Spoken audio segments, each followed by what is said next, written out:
Halo, selamat pagi saudara. Kompas Bisnis kembali hadir untuk Anda. Bersama saya Asri Gunawan. Saudara, bukan Donald Trump kalau ucapannya nggak mengguncang dunia. Bikin ketar-ketir, bikin berpikir. Dan kalau mengacu di jilid pertama kekuasaannya, bikin meriang dunia. Banyak ekonomi yang langsung bilang kebijakan Amerika yang pro kekayaan pengusaha dan pro kesejahteraan domestik lewat tarif ini membuat ekonomi global menjadi rentan. Kompas Bisnis kemarin juga sudah pakai data Bank Dunia. Sekali Trump menunaikan janjinya getok tarif tinggi, pengaruhnya ke pertumbuhan ekonomi ini sampai 2,7% point to point. Trump tanpa sungkan bilang pemerintah gagal melindungi warga negara Amerika. Semua ini akan berubah mulai hari ini. Seperti yang ada di belakang saya, saudara, di wall belakang saya. Awas, Trumponomics jilid 2. Pemerintah gagal melindungi warga negara Amerika. Semua ini akan berubah mulai hari ini. Itu yang disampaikan oleh Trump. Nah, saudara, lalu apa saja cywar Trump pada dunia? Nah, kita akan lihat di data berikutnya. Nih.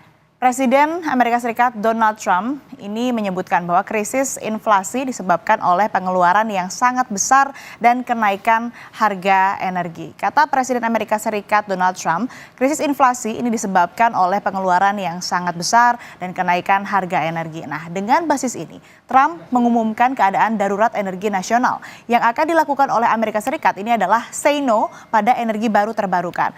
We will drill, baby drill, kata Trump. Nah, bisa diartikan Amerika ini akan terus mengeksploitasi sumber energi fosil. Dengan klaim memiliki jumlah minyak dan gas terbesar di bumi, Trump akan memakainya. Kami kutip pidato Trump lagi yang menyebutkan bahwa kita akan menggunakannya. Kami akan menurunkan harga, mengisi cadangan strategis lagi hingga penuh, dan mengekspor energi Amerika ke seluruh dunia. Trump melanjutkan, kami akan mengakhiri Green New Deal. Green New Deal atau kesepakatan baru hijau ini adalah untuk mengatasi masalah iklim, menurunkan emisi karbon.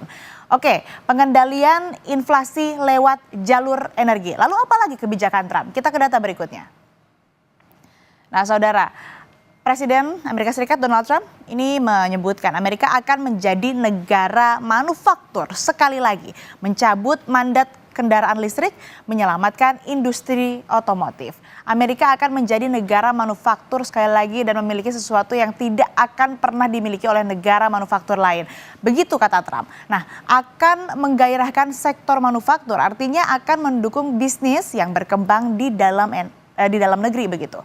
Nah, sangat pro pada dunia usaha alias pro bisnis. Siapapun yang mau merelokasi pabriknya ke dalam Amerika akan menikmati insentif. Pajak perusahaan produsen domestik akan diturunkan dari 21% ke 15%. Apa yang bisa diwaspadai dunia? Artinya tidak cuma tarif, akan terjadi perang insentif di investasi langsung. Apa hubungannya dengan kerentanan dunia?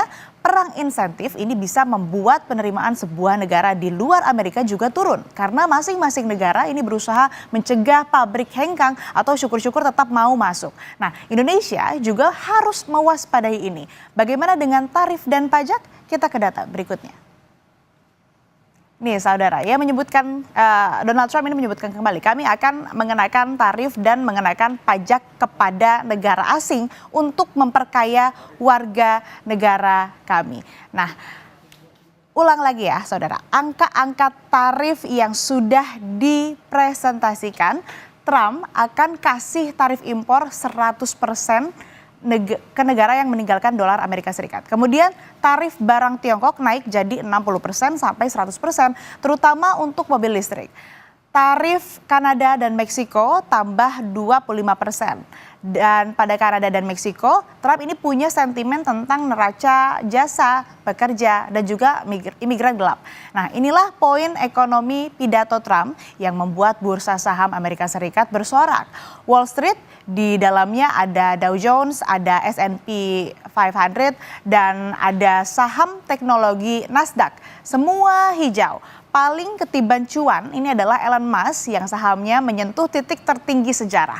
Bagaimana market Indonesia? Kita ke data berikutnya. Nah saudara, indeks saham Indonesia kemarin boleh saja hijau dan ditutup naik tipis ke 7.170. Tetapi lihat dana asing yang hengkang atau kabur. Nah ini adalah dana asing yang kabur begitu yang hengkang. Di tanggal 20 Januari ada 276,27 miliar rupiah. Kemudian ada periode dari 1 sampai dengan 20 Januari totalnya ini 2,69 triliun rupiah. Dalam satu bulan ini ada 5,46 triliun rupiah, saudara. Lalu kebijakan apa saja yang perlu diwaspadai? Presiden Amerika Serikat Donald Trump akan merombak sistem perdagangan, menarik tarif tinggi dari asing, dan membentuk Departemen Efisiensi. Berikut pernyataan Donald Trump.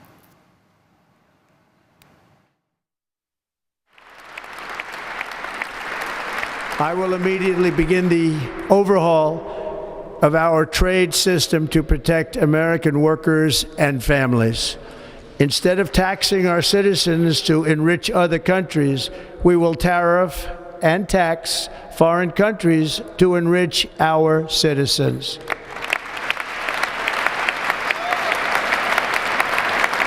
For this purpose, we are establishing the External Revenue Service to collect all tariffs, duties, and revenues. It will be massive amounts of money pouring into our treasury, coming from foreign sources. The American dream will soon be back and thriving like never before to restore competence and effectiveness to our federal government. My administration will establish the brand new Department of Government Efficiency.